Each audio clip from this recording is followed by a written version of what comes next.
কুড়িগ্রামে দিন দিন বাড়ছে শীতের তীব্রতা। যত দিন যাচ্ছে তত কিন্তু শীত এই অঞ্চলের একদম নেমে পড়ছে।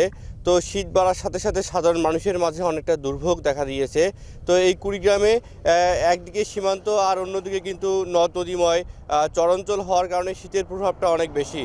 তো আমরা এই তীব্র শীতে সবচেয়ে বিপাকে পড়েছে দিন আনা দিন খাওয়া মানুষগুলো। এই তীব্র শীতে সঠিক সময়ে তারা কাজে যেতে পারছে না।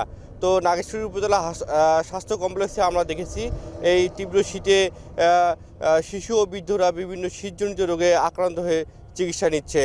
তো আমি কুড়িগ্রাম রাধারহাট আবহাওয়া অফিসে কথা বলেছি।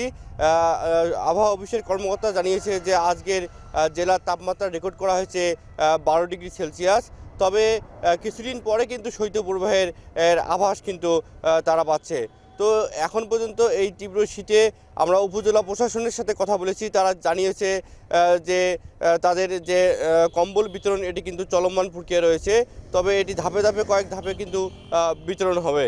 তো এই ছিল কুড়িগ্রামের নাগেশ্বরী থেকে শীতের সর্বশেষ খবর।